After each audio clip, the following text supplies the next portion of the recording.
آپ سن رہے ہیں مفہوم القرآن، سورۃ البقرہ، یعنی وہ سورت جس میں ایک گائے کا ذکر ہے۔ رکوع نمبر 26۔ سل بنی اسرائیل کم آتیناہم من آیت بینہ ومن يبدل نعمت اللہ من بعد ما جاءته فإن اللہ شدید العقاب۔ جو لوگ آسمان سے اترنے والی نشانیوں کے انتظار میں ہیں، انہیں چاہیے کہ وہ بنی اسرائیل سے پوچھیں، ہم نے ان پر کتنی ہی روشن نشانیاں اپنے نبیوں کی صورت میں بھیجی، لیکن وہ انکار کرتے رہے۔ انکار کرنے والے ہماری نشانیاں تو مانگتے ہیں، لیکن ان پر یقین کم لوگ ہی کرتے ہیں۔ جو میری بھیجی ہوئی نعمت کو بدل دے، یعنی رسولوں اور نبیوں پر ایمان لانے کے بجائے ان کا انکار کرنے والوں کو علم ہونا چاہیے کہ نافرمانی کرنے پر میرا عذاب شدید ترین ہے۔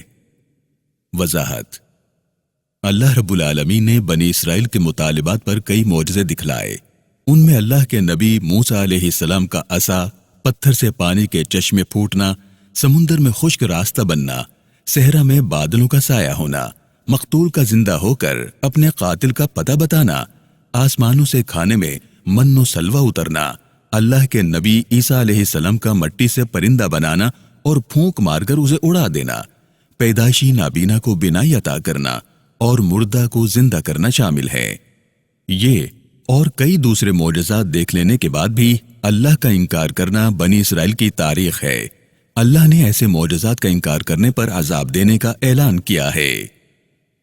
شان نزول: مکہ مکرمہ کے لوگ رسول اللہ صلی اللہ علیہ وآلہ وسلم پر ایمان لانے کی شرط کے طور پر کہا کرتے تھے، اگر آسمان سے فرشتے اتریں اور ہم سے باتیں کریں تو ہم آپ پر ایمان لے آئیں گے۔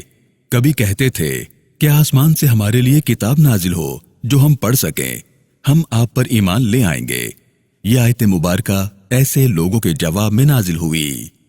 زين للذين كفروا الحياة الدنيا ويسخرون من الذين آمنوا والذين اتقوا فوقهم يوم القيامة والله يرزق من يشاء بغير حساب۔ میرے رسول، انکار کرنے والوں کے لیے دنیا کی زندگی زینت سے سجا دی گئی ہے۔ وہ سمجھتے ہیں کہ دنیا کی زندگی ہی سب کچھ ہے۔ انکار کرنے والے آسانیاں حاصل ہونے کی وجہ سے ایمان لانے والوں کو خود سے کمتر سمجھتے ہوئے ایمان لانے والوں کا مذاق اڑاتے ہیں۔ یہ نہیں جانتے کہ میرے رسول پر ایمان لانے والے مجھے اپنا رب مان کر، مجھے اپنی شہرت سے قریب جان کر میرے احکام پر عمل کرتے ہیں۔ یہی کامیابی کا راستہ ہے۔ انکار کرنے والے نہیں جانتے کہ حساب کتاب کے دن ایمان لانے والے کس قدر اعلیٰ اور بہتر ہوں گے۔ میں ایمان والوں کو انعام سے نوازوں گا۔ بے شک جسے چاہوں میں بے حساب رحمتیں، مہربانیاں، درگزر اور انعامات عطا کرتا ہوں۔ كان الناس أمة واحدة فبعث الله النبيين مبشرين ومنذرين وأنزل معهم الكتاب بالحق ليحكم بين الناس فيما اختلفوا فيه وما اختلف فيه إلا الذين أوتوه من بعد ما جاءتهم البينات بغيا بينهم فهدى الله الذين آمنوا لما اختلفوا فيه من الحق بإذنه والله يهدي من يشاء إلى صراط مستقيم۔ دنیا کی ابتدا میں تمام لوگ ایک ہی دین یعنی توحید پر تھے۔ وقت گزرنے کے ساتھ ساتھ لوگ حق کی راہ سے ہٹنے لگے۔ جب لوگ شرک کرتے ہوئے سیدھے راستے سے ہٹے تو میں نے لوگوں کی ہدایت کے لیے رسول اور نبی بھیجے، جنہیں میں نے صحیفے اور کتابیں عطا کی تاکہ وہ لوگوں کے درمیان ان باتوں کا فیصلہ کر دیں جن پر اختلاف تھا۔ میرے رسول اور نبی نیک عمل کرنے والوں کو خوشخبری سناتے اور برے عمل کرنے والوں کو عذاب سے ڈراتے رہے۔ اس سلسلے میں میرا آخری رسول ان کے درمیان آیا تو انہوں نے میرا واضح حکم ماننے کے بجائے بغاوت کر دی۔ میری کتاب اور میرے رسول سے ان لوگوں نے اختلاف کیا جنہیں میں نے تورات اور انجیل عطا کی۔ انہیں خوب معلوم تھا کہ کائنات کے آخری رسول نے ابھی دنیا میں آنا ہے۔ یہ لوگ میرے نبی کو یوں پہچانتے ہیں جیسے اپنے بیٹوں کو۔ میں نے اپنے فضل سے ایمان والوں کی رہنمائی کی جس سے انہیں حقیقت کا علم ہوا۔ بے شک میں سیدھی راہ ڈھونڈنے والوں کو ہدایت کا راستہ ضرور دکھاتا ہوں۔ اس کے ساتھ ساتھ مہربانی کرتے ہوئے جسے چاہوں میں ہدایت کا راستہ دکھاتا ہوں۔ وضاحت: اللہ رب العالمین نے دنیا بسائی تو تمام لوگ ایک ہی دین یعنی توحید پر ایمان رکھتے تھے۔ وقت گزرنے کے ساتھ ساتھ لوگوں نے بت پرستی شروع کر دی۔ اللہ نے انسان کو مجبور بنا کر نہیں بھیجا بلکہ اختیار دیا کہ وہ چاہے تو اللہ کے حکم پر عمل کرے، چاہے تو انکار کر دے۔ اسی بنیاد پر حساب کتاب کے دن اعمال کا بدلہ ملے گا۔ اللہ نے انسان کو ہدایت کا راستہ دکھایا اور ساتھ ہی اسے اپنا دین اپنانے کی آزادی بھی دی۔ اللہ نے رسول اور نبی انسانوں کی ہدایت کے لیے بھیج کر اپنے بندوں پر مہربانی کی۔ اللہ کی رحمت کی قدر کرنے والوں نے اپنے رب کے احکام پر عمل کرتے ہوئے اسے راضی کر لیا اور کامیاب رہے۔ یہودی مدینہ منورہ میں آخری رسول کے انتظار میں آباد ہوئے، لیکن مدینہ منورہ ہجرت کرنے پر آپ کا انکار کرنے لگے۔ یہودی رسول اللہ صلی اللہ علیہ وسلم کو یوں پہچانتے تھے جیسے اپنے بیٹوں کو، لیکن حسد کرتے ہوئے اللہ کے حکم سے بغاوت کرنے لگے، جبکہ امی قوم جسے کوئی الہامی کتاب نہ ملی رسول اللہ صلی اللہ علیہ وآلہ وسلم پر ایمان لے آئی۔ بے شک جسے چاہے اللہ ہدایت کا راستہ دکھاتا ہے۔ أم حسبتم أن تدخلوا الجنة ولما يأتكم مثل الذين خلوا من قبلكم مستهم البأساء والضراء وزلزلوا حتى يقول الرسول والذين آمنوا معه متى نصر الله ألا إن نصر الله قريب۔ میرے رسول پر ایمان لانے والو، کیا تم گمان کرتے ہو کہ تم جنت کے حقدار بن گئے ہو؟ تم سے پہلے لوگ جیسی سخت آزمائش سے گزرے ایسی آزمائش تو ابھی تم پر آئی ہی نہیں۔ وہ آزمائشیں اتنی سخت تھیں کہ اس وقت کے نبی اور ان پر ایمان لانے والے کہنے لگے، یہ تو بہت سخت آزمائش ہے، اللہ کی مدد کب آئے گی؟ یاد رکھو میری مدد قریب ہے۔ وضاحت: اللہ کا قانون ہے کہ وہ اپنے بندوں کو آزماتا ہے۔ آزمائش میں کامیابی پر انعام اللہ کا وعدہ ہے۔ آزمائش آنے پر ہمیں صبر اور یقین کا مظاہرہ کرنا ہے۔ ہمیں اللہ پر ایمان اور یقین مضبوط رکھنا ہے۔ شان نزول: یہ آیت مبارکہ غزوہ احزاب یعنی جنگ خندق کے موقع پر نازل ہوئی۔ جنگ احزاب مشکل ترین جنگوں میں سے ایک تھی۔ شدید سردی، دشمن کی بہت بڑی فوج، شہر سے باہر پڑاؤ، مدینہ منورہ میں موجود بچوں اور عورتوں کی فکر اور یہودیوں کی بدعہدی کا ڈر۔ انہی حالات میں ایک مہینہ گزرا۔ سورہ احزاب میں اللہ مسلمانوں کی حالت کا ذکر یوں کرتا ہے کہ ان کے دل دہشت کی وجہ سے ان کے گلوں تک پہنچ گئے۔ اس بات سے اندازہ کیا جا سکتا ہے کہ جنگ احزاب کس قدر مشکل جنگ تھی۔ يسألونك ماذا ينفقون قل ما أنفقتم من خير فللوالدين والأقربين واليتامى والمساكين وابن السبيل وما تفعلوا من خير فإن الله به عليم۔ میرے رسول آپ سے پوچھتے ہیں کہ ہم اللہ کی راہ میں کیا خرچ کریں۔ آپ انہیں بتائیے نیکی کی راہ میں جو مال بھی خرچ کرو گے اللہ کے ہاں اس کا بہترین بدل پاؤ گے۔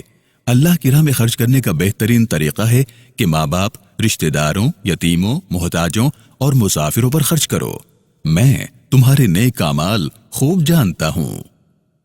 وضاحت: اللہ رب العالمین نے جن لوگوں کو دنیا میں اسباب، اختیار اور مال دیا ان کی ذمہ داری بھی لگائی ہے کہ اللہ کی مخلوق کے بھلے میں انہیں استعمال کریں۔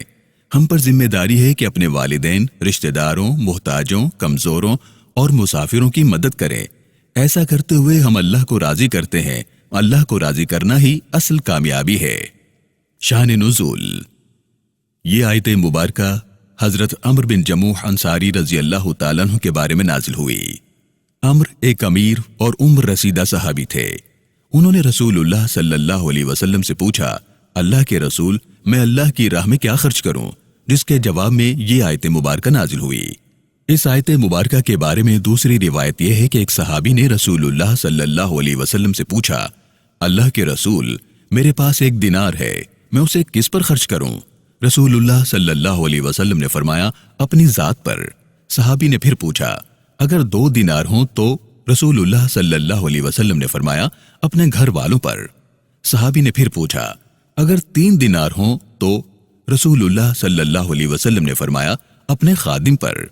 صحابی نے پھر پوچھا اگر 4 دینار ہوں تو کیا کروں؟ رسول اللہ صلی اللہ علیہ وسلم نے فرمایا اپنے والدین پر خرچ کرو۔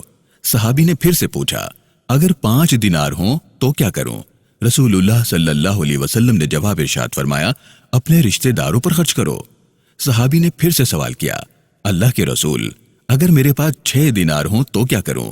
رسول اللہ صلی اللہ علیہ وسلم نے پھر سے جواب ارشاد فرمایا اللہ کی راہ میں خرچ کرو۔ یاد رکھو یہ سب سے کم اجر کا باعث ہے۔ اللہ اور اللہ کے رسول نے ہمیں ضرورت سے زیادہ مال خرچ کرنے کی ترجیحات بتا دی ہیں۔ آج کل ہم اس کا خیال نہیں رکھتے جبکہ ہمارے لیے صحیح راستہ یہی ہے۔ كتب عليكم القتال وهو كره لكم وعسى أن تكرهوا شيئا وهو خير لكم وعسى أن تحبوا شيئا وهو شر لكم والله يعلم وأنتم لا تعلمون۔ میرے رسول پر ایمان لانے والو، بھلے تمہیں ناپسند ہو لیکن میری راہ میں جنگ کرنا تم پر فرض کر دیا گیا ہے۔ ممکن ہے کہ تم کسی بات کو ناپسند کرو جبکہ وہ تمہارے حق میں بہتر ہو۔ اسی طرح ہو سکتا ہے کہ تم ایک چیز کو پسند کرو لیکن وہ تمہارے حق میں بہتر نہ ہو۔ اپنی محدود عقل اور معلومات کی وجہ سے تم نہیں جانتے کہ تمہارے حق میں کیا بہتر ہے اور کیا نہیں۔ میں اس بات کو خوب جانتا ہوں۔ وضاحت: یہ احکام سورۃ البقرہ کی آیات 190 سے 193 کا تسلسل ہے جن کا تعلق مسلمانوں پر جنگ مسلط کیے جانے سے ہے، یعنی دفاعی جنگ۔ مدینہ منورہ ہجرت کے بعد اللہ نے مسلمانوں کو اجازت دی کہ وہ اپنے دفاع میں جنگ کر سکتے ہیں۔ آگہی: یہاں سورۃ البقرہ کا 26واں رکوع مکمل ہو گیا ہے۔ اس رکوع میں 6 آیات بینات ہیں۔ اب ہم اس رکوع میں آنے والے نئے الفاظ اور اصطلاحات کو سمجھنے کی کوشش کرتے ہیں۔ غزوہ احزاب۔ سن 5 ہجری میں قریش نے 10,000 فوجیوں کے ساتھ مدینہ منورہ پر حملہ کیا، جس شہر کی کل آبادی اس سے کم تھی۔ اس فوج میں قریش کے علاوہ مکے کے ارد گرد کے دوسرے قبیلے اور ان کے اتحادی شامل تھے۔ اللہ نے اسے احزاب یعنی اتحادی فوجوں کا نام دیا۔ اس موقع پر حضرت سلمان فارسی رضی اللہ تعالیٰ عنہ نے رسول اللہ صلی اللہ علیہ وسلم کو اپنے دفاع کے لیے مدینہ منورہ کے گرد خندق کھودنے کا مشورہ دیا، جسے رسول اللہ صلی اللہ علیہ وسلم نے پسند فرمایا۔ اس مقصد سے مدینہ منورہ کی ایک طرف 4 کلومیٹر لمبی خندق کھودی گئی۔ خندق کی چوڑائی 15 سے 24 فٹ اور گہرائی 21 فٹ رکھی گئی۔ خندق کھودنے میں 15 دن کا وقت لگا۔ اس کام میں 1,500 لوگوں نے حصہ لیا۔ موقع ملنے پر منافق بہانے بنا کر یہاں سے کھسکتے رہے۔ خندق کھودنے کی نسبت سے اس جنگ کو جنگ خندق بھی کہتے ہیں۔ شدید سردی کے موسم میں مسلمان 1 مہینہ اس جنگ میں مصروف رہے۔ یہودیوں نے مسلمانوں کے ساتھ ایک دوسرے کی حفاظت کرنے کے معاہدے کے باوجود قریش سے ساز باز کی اور شہر کے اندر سے مسلمانوں پر حملہ کرنے کا وعدہ کیا۔ اس جنگ میں مدینہ منورہ کے اندر رہنے والے یہودیوں سے بدعہدی کا خطرہ بہت زیادہ تھا، جس نے یہ جنگ مزید مشکل بنا دی۔ قرآن کریم کی 33ویں سورہ یعنی سورہ احزاب کا نام اسی جنگ کی وجہ سے ہے۔ جہاد۔ جہاد کا معنی ہے پوری کوشش کرنا۔ جہاد سے مراد ہر کوشش جو اللہ کے احکام پر عمل کرنے، اس کے احکام کو اپنی زندگی میں اپنانے اور اللہ کے لیے لڑائی کرنا ہے۔ اسلامی اصطلاح میں اس کا معنی ہے اللہ کی راہ میں لڑنا۔ اسے جہاد فی سبیل اللہ بھی کہتے ہیں۔ اسلام ہمیں اپنے دفاع کا حق دیتا ہے، جس کے لیے جہاد فرض کیا گیا ہے۔ رسول اللہ صلی اللہ علیہ وسلم نے بہترین اعمال میں نماز اور والدین کی خدمت کے بعد جہاد کو سب سے اہم قرار دیا ہے۔ اللہ نے اپنی راہ میں لڑنے کے لیے مومنوں سے ان کی جانیں اور مال خرید لیے ہیں۔ جہاد کرتے ہوئے مسلمان دشمن کو قتل کرے یا خود مارا جائے، اللہ سے بہترین بدلہ پائے گا۔ اللہ نے انجیل، تورات اور قرآن میں اس بات کا وعدہ کیا ہے۔ کون ہے جو اللہ سے بڑھ کر اپنا وعدہ پورا کرے؟ اس کا بدلہ جنت ہے۔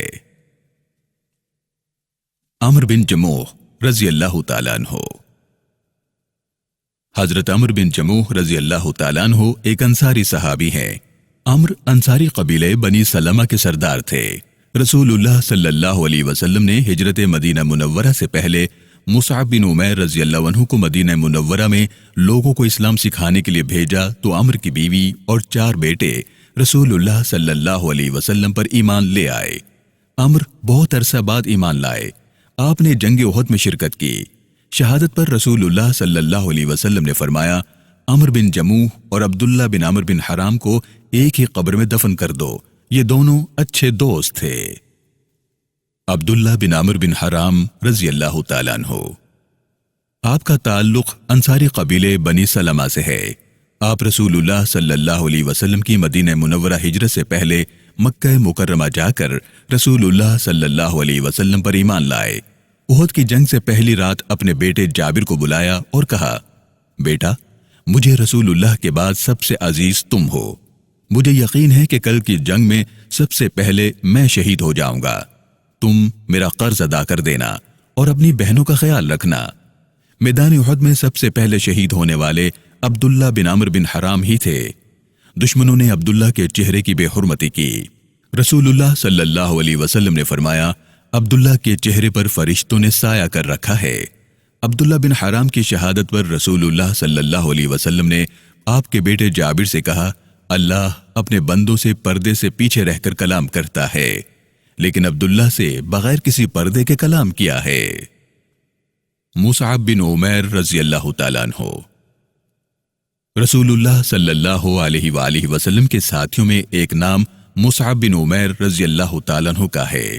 آپ رسول اللہ صلی اللہ علیہ وسلم کی پھوپھی امیمہ بنت عبد المطلب کے داماد اور تعلق بنی عبد الدار سے ہے۔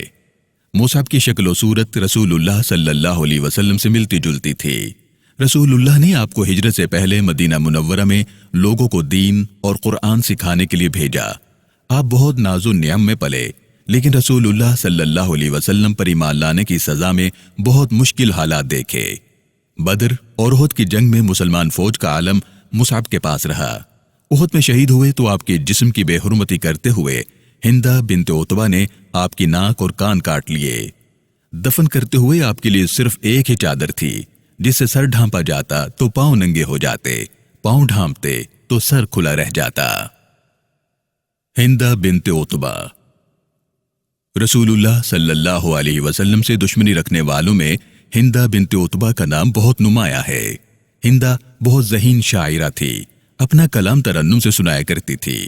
اسے حجو یعنی دوسروں کے بارے میں توہین آمیز شاعری پر بہت عبور حاصل تھا۔ جنگ بدر میں ہندہ کا والد عتبہ بن ربیعہ، چچا شیبہ بن ربیعہ، بھائی ولید بن عتبہ اور بیٹا حنظلہ بن ابو سفیان مارے گئے۔ ہندہ نے قسم اٹھائی کہ وہ حمزہ بن عبد المطلب رضی اللہ عنہ کا کلیجہ چبائے گی اور ان کے کان ناک کاٹ کر گلے کا ہار بنائے گی۔ اس نے احد کی جنگ میں ایسا ہی کیا۔ فتح مکہ کے موقع پر رسول اللہ صلی اللہ علیہ وسلم نے اپنے سارے دشمنوں کو معاف کر دیا تو ہندہ بھی انہی میں سے ایک تھی۔ بعد کے زمانے میں ہندہ ایمان لے آئی۔ حجو، کسی کے خلاف توہین آمیز شاعری کو حجو کہا جاتا ہے۔ گزرے زمانوں میں جنگ کے دوران اپنے فوجیوں کو جوش اور دشمن کو نیچا دکھانے کے لیے شاعر ایسی شاعری میدان جنگ میں بھی کیا کرتے تھے۔ یہاں ایک بات اہم ہے، رسول اللہ صلی اللہ علیہ وسلم کے زمانے میں دشمن آپ کے خلاف شاعری کرتے رہے، لیکن وہ کلام آج تاریخ کی کسی کتاب یا حدیث کی کسی روایت میں نہیں ملتا۔ صحابہ، محدثین اور تاریخ دانوں نے اسے محفوظ نہیں کیا۔ ان بڑے لوگوں نے ایسی شاعری یا نثر کو اس قابل ہی نہیں سمجھا کہ اسے محفوظ رکھا جائے۔ اسے محفوظ رکھنے سے آنے والے دور میں بھی ایسی شاعری یا کلام زندہ رہتا۔ آج ہمیں یہی طریقہ اپنانے کی ضرورت ہے۔ سوشل میڈیا کے دور میں ملنے والی تصاویر، ویڈیوز، خبروں اور بے حرمتی پر احتجاج کرتے ہوئے ہم اپنی پوری کوشش کر کے اسے دوسروں تک پہنچانے کا ذریعہ بنتے ہیں۔ ایسا کرتے ہوئے ہم نہ چاہتے ہوئے بھی انجانے میں رسول اللہ صلی اللہ علیہ وسلم کے دشمنوں کا پیغام لوگوں تک پہنچانے میں ان کی مدد کرتے ہیں۔ ہمیں ایسا کرنے سے بچنا چاہیے۔ اس کے خلاف رد عمل ضرور دیں، لیکن اس مواد کو لوگوں تک نہ پہنچائیں۔ اسے وائرل کرنا ہمارے ایمان کے خلاف ہے۔ ہمیں اپنے بڑوں کا طریقہ اپناتے ہوئے اسے پھیلنے سے روکنا چاہیے۔ دینار، یہ پیسوں کی اکائی یعنی یونٹ ہے۔ دینار سونے سے بنایا جاتا تھا۔ ایک دینار کا وزن 4.25 گرام ہوتا تھا۔ رسول اللہ صلی اللہ علیہ وسلم کے زمانے میں سونے کے 7 دینار چاندی کے 10 درہم کے برابر تھے۔